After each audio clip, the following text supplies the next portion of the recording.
오늘 제가 성도님들과 나누고자 하는 말씀 주제는 자유인데요. 자유. 보다 정확하게 말하자면 죄로부터의 자유함이라는 주제로 함께 말씀을 나누고자 합니다.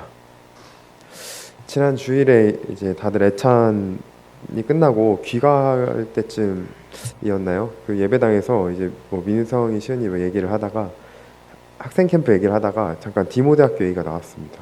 그때 민성이가 본인 디모데학교 가고 싶지 않다면서 나도 자유롭고 싶어 이렇게 말을 하더라고요. 당장 다음 주 주제로 자유를 생각하던 저에게는 꽤나 흥미로운 답변이었습니다. 과연 민성이가 그토록 원하는 자유란 무엇일까요?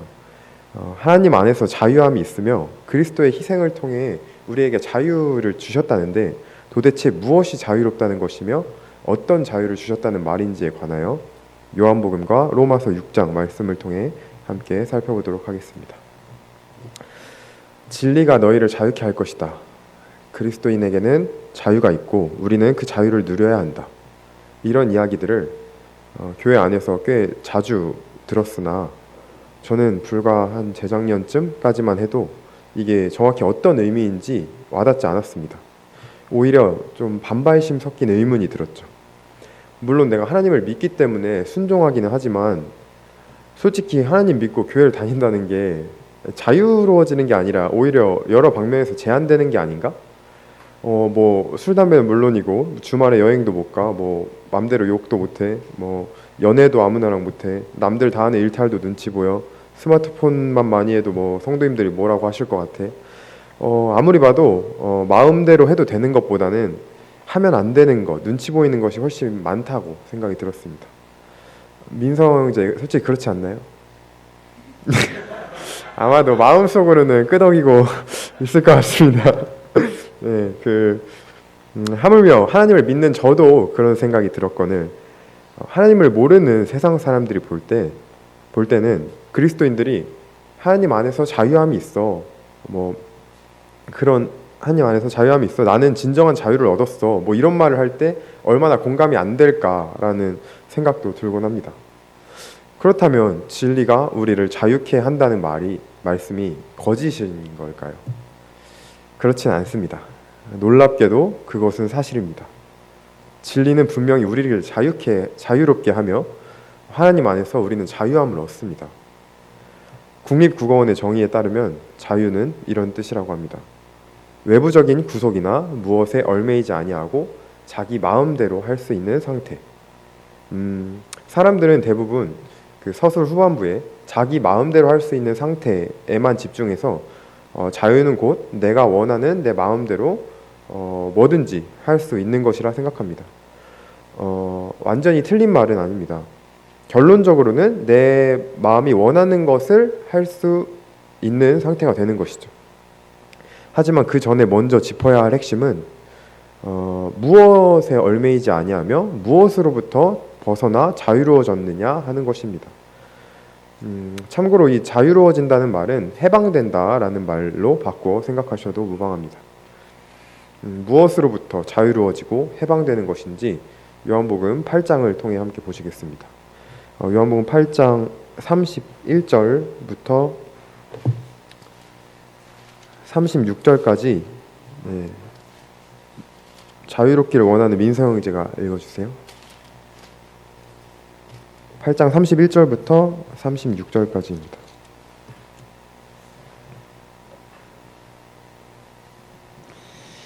그러므로 예수께서 자기를 믿은 유대인들에게 이르시되 너희가 내 말에 거하면 참으로 내 제자가 되고 진리를 알지니 진리가 너희를 자유롭게 하리라. 그들이 대답하되 우리가 아브라함 자손이라 남의 종이 된 적이 없거늘 어찌하여 우리가 자유롭게 되리라 하느냐. 예수께서 대답하시되 진실로 진실로 너희에게 이르노니 죄를 범하는 자마다 죄의 종이라. 종은 영원히 집에 거하지 못하되 아들은 영원히 거하나니 그러므로 아들이 너희를 자유롭게 하면 너희가 참으로 자유로우리라. 네, 감사합니다. 32절에서 예수님이 말씀하시는 자유를 유대인들은 오해합니다. 우리가 남의 종이 돼서 구속받은 적이 없는데 갑자기 자유롭게 된다니, 진리가 우리를 해방시켜 준다니 그게 무슨 말이냐라며 유대인들이 되묻습니다. 그리고 예수님은 그에 대한 답변으로 우리가 죄의 종이라고 말씀하십니다.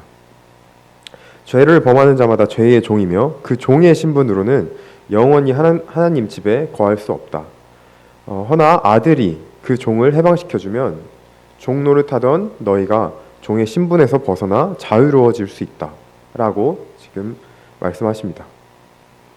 그 말인즉슨 당시 유대인들이, 그리고 더 나아가 현재 우리가 죄의 지배를 받고 죄에 대해 얽매이고 구속받는 상태이며, 예수님이 말씀하시는 자유는 바로 이 죄로부터 해방되는 자유를 의미함을 알 수 있습니다. 유대인들은 자유를 얻기 위한 대상, 자유를 얻어내야 하는 대상 그 무엇을 다른 국가나 민족 등으로 생각하고 오해했지만, 그것이 중요한 것이 아니라 예수님은 사람들이 자유를 얻어내야 하는 대상으로 가장 먼저 죄로부터 해방되어야 한다는 것입니다. 이렇듯 예수님께서 말씀에서 내가 길이요 진리요 생명이라고 말씀하시고, 또 아까 이제 김준명님이 감사를 하셨던 요한복음 17장이었나요? 거기서는 하나님의 말씀이 진리니라 이런 내용이 있었고요. 또 진리가 너희를 자유롭게 한다. 이 말씀하시는 것 볼 때 예수님이 곧 진리고 하나님의 말씀이 진리고, 그리고 그 진리가 너희를 자유롭게 한다. 36절의 말씀처럼 예수님이 그리고 하나님의 말씀이 우리를 죄로부터 자유롭게 한다 라는 서술을 이해할 수 있을 것입니다. 그런데 사실 재작년에 저도 여기까지는 어느 정도 알고 있었습니다. 말씀을 보면서 예수님을 통해 자유를 얻는다라는 그 말이, 그 명제가 참이라는 것도 이해했고, 이미 예수님이 십자가에서 우리의 죄를 모두 용서하셨기 때문에 내가 또 죄를 짓게 되더라도 그 죄의 형벌로부터 자유하다는 것, 지옥에 가지는 않는다는 것은 알고 있었습니다. 하지만 제 마음을 좀 더 깊이 들여다볼 때 죄에게 종노릇하지 않고 죄로부터 자유하다라는 말이 정확하게 마음에 와닿지가 않았고, 단순히 죄의 형벌로부터 자유하다는 개념으로만 생각하기에는 그럼 어떤 죄를 지어도 괜찮아라고 생각하는 자유주의 혹은 방임주의로 치우칠 위험이 있다는 생각이 들었습니다. 이런 갈증이 있던 제게 와닿는 것은 로마서 말씀이었습니다. 로마서 6장 말씀을 함께 보시겠습니다.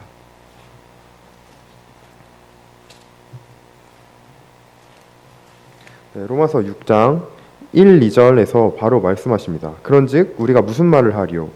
은혜를 더하게 하려고 죄에 거하겠느냐? 그럴 수 없느니라. 죄에 대하여 죽은 우리가 어찌 그 가운데 더 살리요? 이미 용서를 받았다고 해서 은혜를 더하게 하려고 우리가 죄에 거하겠느냐? 그럴 수 없다. 죄에 대하여 죽었다는 우리가 어찌 죄 가운데 살 수 있겠느냐? 그리고 같은 말씀을 15절에서도 다시 한번 하십니다. 6장 15절. 그런즉 어찌하리요? 우리가 법 아래에 있지 아니하고 은혜 아래에 있으니 죄를 지으리요? 그럴 수 없느니라. 우리가 율법 아래 있지 않고 은혜 아래 있으니 그렇다고 죄를 짓겠느냐? 그럴 수 없다. 죄의 형벌로부터 자유하다는 이유로 죄를 지으면서 산다는 것은 지극히 어리석은 생각이고 잘못된 분별임을 분명하게 말씀하십니다. 예수님이 왜 십자가에 못 박히셨는지를 진정으로 알면 우리는 죄 가운데 거할 수 없습니다. 따라서 하나님이 우리에게 주신 죄로부터의 자유함은 그저 죄의 형벌로부터의 자유함 혹은 무작정 맘대로 살아도 되는 자유함이 아닙니다. 죄의 권세로부터의 자유함입니다. 죄의 권세로부터 해방된다는 것이 어떤 의미인지 좀 더 자세히 보도록 하겠습니다. 로마서 7장 5절을 옆에 7장 5절을 보시겠습니다. 우리가 육신에 있을 때에는 율법으로 말미암는 죄의 정욕이 우리 지체 중에 역사하여 우리로 사망을 위하여 열매를 맺게 하였더니, 우리가 육신의 지배를 받을 때에는 옛 성품의 우리가 옛 성품의 우리에게는 죄의 정욕이 그렇죠. 육신의 지배를 받는 그 옛 성품의 우리에게는 죄의 정욕이 우리 지체 중에 실질적으로 역사했습니다. 죄의 지배를 받기 때문에 절대 죄로부터 자유로울 수가 없었습니다. 죄의 지배를 받는다는 건 죄를 지을 만한 상황이 생기면 우리가 원하지 않더라도 우리의 의지와 상관없이 지을 수밖에 없는 그런 몸인 것입니다. 죄악된 생각이 떠오르면 그 죄가 시키는 대로 생각하게 되고 행동하게 되는 죄가 주관하는 그런 몸인 것입니다. 아마 성도님들도 다들 경험적으로 알고 있고 공감하실 것입니다. 각자의 본성, 그 죄성에는 각자가 특히나 잘 넘어지는 부분, 약점들이 있습니다. 그리고 우리의 육신이 그 부분을, 우리의 옛사람이 그 부분을 살짝만 건드려주면 우리는 여지없이 그 죄를 짓고 사망의 열매를 맺습니다. 예를 들면 내가 약한 나의 시기심을 혹은 나의 음란함을, 나의 게으름을 조금만 자극시키면, 그 상황이 주어지면 우리는 죄에 무조건적으로 넘어지게 됩니다. 이것은 우리의 의지가 나약하다거나 특히 더 못된 나쁜 사람이어서가 아닙니다. 우리가 이미 모두 죄의 종이기 때문에, 그 죄의 종이고 죄에게 매여서 죄의 지배를 받고 있는 자들이기 때문입니다. 죄가 자신을 주장하고자 하면 그 종된 우리는 꼼짝없이 그 명령에 순종하게 됩니다. 죄의 종으로 살아가는 삶이란 얼마나 절망스러운 일일까요? 그리고 이 모습을 바라보는 하나님은 얼마나 안타깝고 속상하셨을까요? 하나님께서 태초에 아담에게 선악과를 먹지 말라고 하신 이유, 먹는 날에는 네가 정령 죽으리라 말씀하신 이유가 모두 이 때문이었습니다. 아담을 기점으로 인간에게 죄가 들어와 죄의 지배를 받고 사망의 열매를 맺어 결국 영원히 사망에 이를 수밖에 없게 된 이 현실을 보시고 하나님은 눈물을 흘리셨고 누구보다 슬퍼하시고 안타까워하셨습니다. 인간을 정말 불쌍히 여기시고 진심으로 사랑하셨기에 이 죄의 문제를 해결하고자 결국 하나뿐인 독생자 예수 그리스도를 이 땅에 보내신 것입니다. 예수님의 십자가를 통해, 그 피를 통해 죄의 노예가 되어 있는 이 불쌍한 나의 피조물들, 죄의 노예가 된 인간들을 죄로부터 속량하시고 자유케 하셨습니다. 이 내용이 담긴 말씀을 함께 보도록 하겠습니다. 로마서 6장 3절부터 7절까지 민성 형제가 읽어주세요. 6장 3절부터 7절입니다.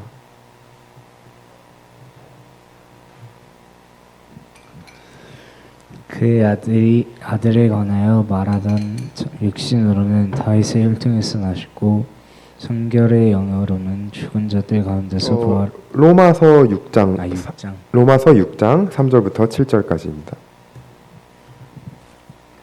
무릇 그리스도 예수와 합하여 세례를 받은 우리는 그의 죽음과 합하여 세례를 받은 줄 알지 못하느냐. 그러므로 우리가 그의 죽으심과 합하여 세례를 받음으로 그와 함께 장사되었나니 이는 아버지의 영광으로 말미암아 그리스도를 죽은 자 가운데서 살리심과 같이 우리로 또한 새 생명 가운데서 행하게 하려 함이라. 만일 우리가 그의 죽으심과 같은 모양으로 연합한 자가 되었으면 또한 그의 부활과 같은 모양으로 연합한 자도 되리라. 우리가 알거니와 우리의 옛사람이 예수와 함께 십자가에 못 박힌 것은 죄의 몸이 죽어 다시는 우리가 죄에게 종노릇하지 아니하려 함이니 이는 죽은 자가 죄에서 벗어나 의롭다 하심을 얻었음이라. 네, 감사합니다. 6장 6절에 방금 읽은 6절에 예수님의 십자가 사역의 이유가 분명히 나와 있습니다. 죄의 몸이 죽어 다시는 우리가 죄에게 종노릇하지 아니하려 하심이니. 우리를 죄로부터 자유하게 하시려고 십자가에 예수님이 못 박히실 때 우리의 옛사람도 그와 함께 못 박혔습니다.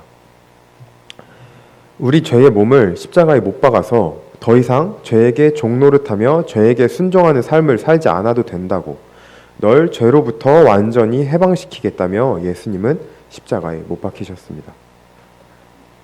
그런데 그런 예수님의 십자가를 앞에 두고도 여전히 죄의 종으로 살고 있는 우리들의 모습이 많이 보입니다. 사탄이 내 몸의 죄가 뭐라고 한마디만 하면 네 하고 죄를 지을 수밖에 없는 불쌍한 우리 인생을 구원하시기 위해 하나님의 아들 되신 예수님이 우리 대신 창에 찔리고 못 박히셨는데 왜 우리는 그 구원을 그리고 그 자유를 누리지 않는 걸까요? 예수 그리스도께서 주신 구원이라는 것은 단순히 지옥 형벌로부터 구원해내신 것이 아니라 죄의 지배로부터, 죄의 권세로부터, 죄를 안 짓고는 살 수 없는 불쌍한 옛 몸으로부터 구원하신 것임을 기억하시기 바랍니다. 따라서 우리가 예수 그리스도께 진정으로 감사해야 할 것은 내가 뜨거운 불못에서 영원히 고통받지 않을 수 있게 해주셔서 감사합니다가 아니라 죄의 종이 되어 죄 가운데 살 수밖에 없던 나를 죄로부터 해방시켜 주시고 죄에게 매이지 않고 살게 하신 것임을, 그것에 감사드려야 함을 기억하시기 바랍니다. 그렇다면 이번에는 죄에서 벗어난다는 것이, 죄로부터 자유하다는 것이 실제적으로 어떤 의미인지 말씀을 통해 더 알아보도록 하겠습니다. 뒤에 이어서 6장 8절부터 14절까지 다시 한번 읽어주세요. 만일 우리가 그리스도와 함께 죽었다면 또한 그와 함께 살 줄을 믿노니 이는 그리스도께서 죽은 자 가운데서 살아나셨음에 다시 죽지 아니하시고 사망이 다시 그를 주장하지 못할 줄을 알미로다. 그가 죽으심은 죄에 대하여 단번에 죽으시며 그가 살아계심은 하나님께 대하여 살아계심이니 이와 같이 너희도 너희 자신을 죄에 대하여는 죽은 자요 그리스도 예수 안에서 하나님께 대하여는 살아있는 자를 여기실지어다. 그러므로 너희는 죄가 너희 죽을 몸을 지배하지 못하게 하여 몸의 사욕에 순종하지 말고 또한 너희 지체를 불의의 무기로 죄에게 내주지 말고 오직 너희 자신을 죽은 자 가운데서 다시 살아난 자 같이 하나님께 드리며 너희 지체를 의의 무기로 하나님께 드리라. 죄가 너희를 주장하지 못하리니 이는 너희가 법 아래에 있지 아니하고 은혜 아래에 있음이라. 네, 감사합니다. 9절 앞에 읽었던 9절을 보겠습니다. 이는 그리스도께서 죽은 자 가운데에서 살아나셨음에 다시 죽지 아니하시고 사망이 다시 그를 주장하지 못할 줄을 알미로다. 네, 주장하지 못한다는 말은요, 아무런 효력이 없고 그 사람에게 어떤 영향도 주지 못한다는 것을 의미합니다. 다시 살아나신 예수님께 사망은 아무런 목소리를 낼 수 없으며 더 이상 사망이라는 것은 예수님에게 없는 존재나 마찬가지입니다. 그리고 11절 이와 같이 너희도 너희 자신을 죄에 대하여는 죽은 자요 그리스도 예수 안에서 하나님께 대하여는 살아있는 자로 여길지어다.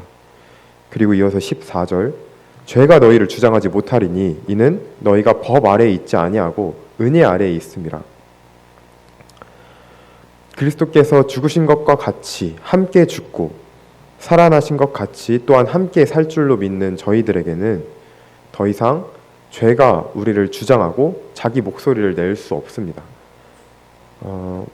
영화 같은 데 보면 이제 투명 인간이 옆에서 혹은 유령이 이제 아무리 말해도 살아있는 사람은 그 목소리를 듣지 못하잖아요. 그런 것처럼 죄가 아무리 우리한테 말해도 우리는 듣지 않는, 죄가 우리에게 투명 인간과 같은 그런 존재가 되는 것입니다. 그리고 이것이 제가 오늘 예배 시간에도 감사를 드렸지만 이것이 부활에 참여하는 삶입니다.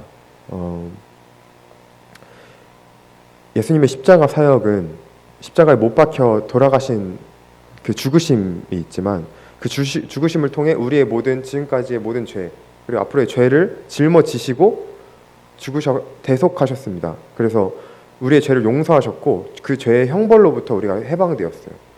그런데 이보다 더 중요한 것이 그 후에 3일 뒤에 살아나심입니다. 이 부활은요, 예수님께서 죄를 이기셨고 이 사망의 권세가 이 죄의 권세로부터 죄가 우리를 정복할 수 없다는 죄의 권세로부터 해방된다는 것을 의미합니다.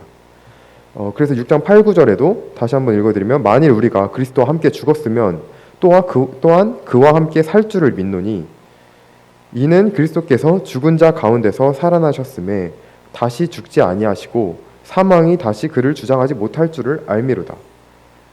네, 이 말씀은 저희가 죽으심만을 믿고 죽으심에만 참여하는 자가 아니라 그 죄의 형벌로부터만의 해방이 아니라 죄의 권세로부터 해방되는 그 부활에 참여하는, 죽으심만 누리지 않고 부활을 누리고 참여하는 자가 되어야 함을 의미합니다. 뒤에 말씀을 한 군데 더 보도록 하겠습니다. 6장 뒤에 16절부터 19절까지 한 번만 더 읽어주세요. 너희 자신을 종으로 내줘 누구에게 순종하든지 그 순종할 받는 자의 종이 된 줄을 너희가 잊지 못하느라. 혹은 죄의 종으로 사망에 이르고 혹은 순종의 종으로 의에 이르느니라. 하나님께 감사하리로다. 너희가 본래 죄의 종이더니 너희에게 전하여 준 바 교훈의 본을 마음으로 순종하여 죄로부터 되어 의에게 종이 되었느니라. 너희 육신이 연약함으로 내가 사람의 예대로 말하노니 전에 너희가 너희 자체를 부정과 불법에 내줘 불법에 이른 것 같이 이제는 너희 지체를 의에게 종으로 내줘 거룩함에 이르라. 네, 감사합니다. 위 말씀에서는 앞서 말했듯 사망에 이르는 죄의 종과 의에 이르는 순종의 종, 즉 의의 종이라는 표현이 나옵니다. 17절, 18절을 이제 한 부분씩 잘라서 나눠서 보도록 하겠습니다.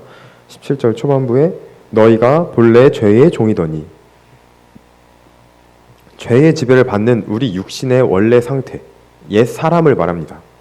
이어서 너희에게 전하여 준 바 교훈의 본을 마음으로 순종하여, 이것은 우리에게 주신 말씀, 복음을 듣고 마음으로 믿는 칭의를 말씀하십니다.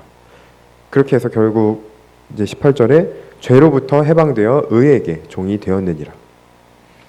죄의 종이었던 우리의 옛 육신이 주의 말씀을 믿고 순종하여, 즉 회개와 칭의의 과정을 통해 새 사람을 입고 죄에서 해방되고 의에게 종이 됩니다. 죄에서 해방되고 의에게 종이 된다는 의미는 앞서 말했던 그 죄의 종이던 시절에서 주인이 바뀌어서 정확히 반대가 되는 것입니다. 나에게 명령을 하는 주인이 죄가 아니라 내 안에 성령님과 이제 하나님이 주신 선한 양심이 주인이 되는, 그 주인이 바뀌는 것입니다. 여기서 옛 사람과 새 사람이라는 개념 정립이 한번 필요한데요. 간단히만 짚어보겠습니다. 옛 사람은 방금 말했던 대로 아담의 원죄로부터 이어져 죄의 지배를 받아 죄를 지을 수밖에 없는 원래 우리 인간의 육신을 말합니다. 로마서 6장 6절에도 나와 있죠. 우리의 옛 사람이 예수와 함께 십자가에 못 박힌 것은, 네, 이 옛 사람은 예수님께서 십자가에 못 박히실 때 우리의 옛 사람도 함께 못 박혔습니다. 반면 새 사람이란 우리가 하나님을 영접하여 거듭날 때 입게 되는 새로운 자아, 새로운 생명을 말합니다. 로마서 6장 4절에 표현된 대로 그리스도를 죽은 자 가운데서 살리심과 같이 우리로 또한 새 생명 가운데서 행하게 하려 함이라.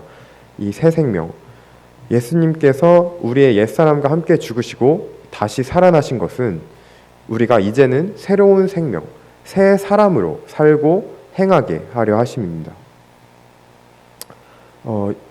옛사람과 새사람에 관련해서는 이 정도만 다루고 이제 나중에 추후에 조금 더 자세히 다루도록 하겠습니다. 이렇듯 옛사람은 하나님보다 자신을 사랑하며 죄가 주인되는 죄의 종이라면, 새사람은 하나님을 가장 사랑하며 의가 주인되는 의의 종입니다. 우리가 십자가로 말미암아 의롭다함을 얻어 죄로부터 해방될 수 있는 것은 그 칭의와 함께 새 사람을 입었기 때문입니다. 하나님을 믿고 거듭나 새 사람을 입게 되면 죄로부터 해방되어 죄가 아무리 말해도 무시하고 그 목소리를 이제 음소거 시킬 수 있는 그런 능력이 생깁니다. 죄가 말할 때 들을 수밖에 없었고 죄를 지을 만한 상황이 오면 여지없이 죄를 드러내던 우리가 이제는 그 죄의 소리를, 그 죄의 주장을 듣지 않을 수 있습니다. 그리고 오히려 내 안에 성령님과 선한 양심의 목소리를 귀 기울여 듣게 됩니다. 죄가 하는 말은 이제 스위치를 딱 끄고 음소거 시킬 수 있는데 의의 종이 되었기 때문에 그러니까 성령님의 목소리는 무시되지가 않아요. 마치 죄의 종일 땐 죄를 지을 수밖에 없었듯 의의 종이 되면 성령님의 목소리를 들을 수밖에 없게 됩니다. 이것이 죄에서 해방된 삶이며 새 생명으로 거듭난 삶이며 성화의 삶이며 성령님의 목소리에 순종하는 삶이며 거룩에 이르는 삶이며 부활에 참여하는 삶입니다. 죄에서 해방되는 모습을 한번 저로 빗대서 예시를 들어보겠습니다. 제가 평소에 외모에 자격지심이 있어요. 물론 그저 예시일 뿐입니다. 오해하시면 안 돼요. 그래서 외모 관련된 얘기가 나오거나 아니면 너무 잘생기고 예쁜 민선이 같은 사람이 보이면 자꾸 질투하고 시기하게 됩니다. 그러지 않고 싶어도 계속해서 질투가 강해지고 약간 습관적으로 상대를 헐뜯게 되는 그런 습관이 있어요. 이런 경우는 이제 제가 평소 시기 질투라는 그 죄의 종으로 매여 옛 사람으로 살아가는 겁니다. 그래서 언제든지 간에 시기심이 생길 만한 상황이 오면 무조건적으로 그 죄가 주장하는 대로 시기 질투가 나고 남을 깎아내리고 싶은 마음이 강해집니다. 그럴 수밖에 없어요. 이 육신의 죄가 제 몸과 마음을 주장하기 때문입니다. 그런데 하나님을 믿고 예수님을 구주로 영접한 후에는 새로운 마음, 새로운 생명이 생깁니다. 이 새 생명으로 인해 우리는 죄의 목소리가 아닌, 그동안 들어왔던 그 죄의 목소리가 아닌 성령님의 목소리를 들을 수 있습니다.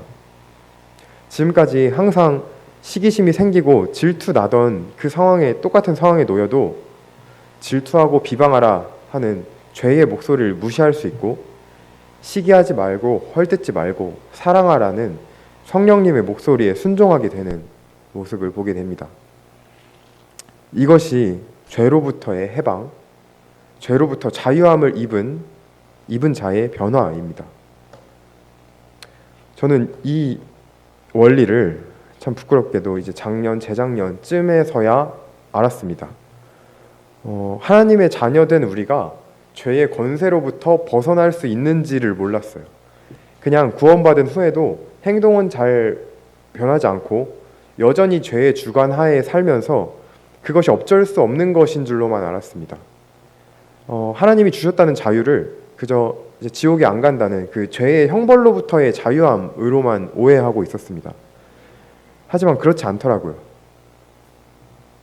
예수 그리스도는 부활을 통해 죄를 완전하게 이기셨고, 그를 믿는 우리에게 죄의 권세로부터의 진정한 자유함을 선물하셨습니다. 그것을 뒤늦게 깨닫고 지금은 하나님이 주신 자유함을 누리기 위해, 그 새 생명으로 살아가기 위해 조금 노력하고 있습니다. 저는 개인적으로. 그럼 슬슬 정리하도록 하겠습니다. 다시 한번 짚어보겠습니다.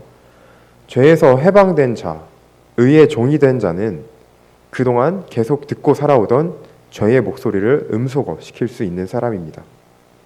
나의 죄성이 자극되어도, 내가 육신적으로 약한 부분이어도, 계속 넘어져 오던 부분이어도 죄가 하는 말에 흔들리지 않고 넘어지지 않을 수 있는 새 사람을 입은 자입니다. 이게 옛 사람은 절대로 불가능하고 오직 그리스도 예수 안에 있는 새 생명으로만, 새 사람으로만 이 자유를 누릴 수 있습니다. 죄의 지배로부터 벗어날 때 이게 진짜 자유임을 깨닫고 진정한 자유를 만끽할 수 있습니다. 이 죄로부터 자유한 삶은, 즉 이 죄의 목소리를 무시하는 삶은 생각보다 훨씬 더 큰 기쁨과 평안을 가져옵니다. 그리고 또한 이와 더불어 이 의의 종이 된 새 사람으로 살아가는 것에 대한 그 기쁨과 함께 또 반대로 늘 절벽 위를 걷는 듯이 하나님을 의지하지 않고는 이 옛 사람을, 육신을 이겨낼 수 없음 또한 계속해서 느끼게 됩니다. 제가 지내보니 이것이 느껴지더라고요. 마지막으로 시편 말씀 한 구절을 보겠습니다. 시편 119편 133절인데요. 딱 한 구절만 보겠습니다. 시편 119편 133절.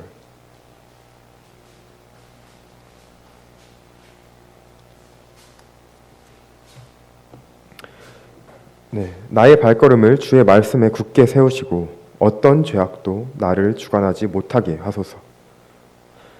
작년 재작년쯤부터 이제 마음 깊이 묵상이 되어 제가 모토로 삼고 있는, 암송하며 살고 있는 말씀입니다. 어떤 죄악도 나를 주관하지 못하는 삶.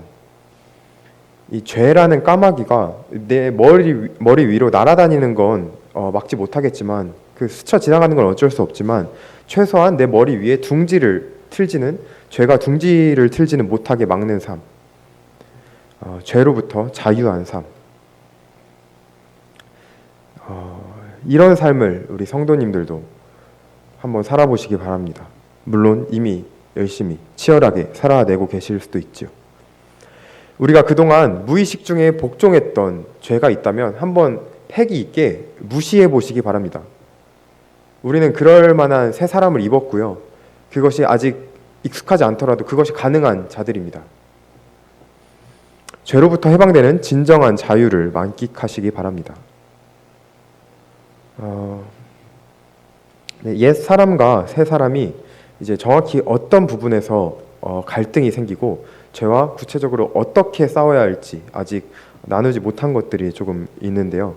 이 구체적인 죄와의 싸움, 이 치열한 싸움과 관련해서는 다음 장인 로마서 7장을 통해서 이제 다음 말씀 시간에, 아마 3달쯤 뒤에 있을 다음 말씀 시간에 더 나누도록 하겠습니다. 그때까지 오늘 나눈 내용들도 까먹지 마시고 잊지 않고 기억해 주시면 감사하겠습니다. 그럼 죄로부터 자유한 삶이라는 오늘 말씀은 이상으로 마무리하고 말씀을 마치고 기도하고 마무리하도록 하겠습니다. 기도 드리도록 하겠습니다.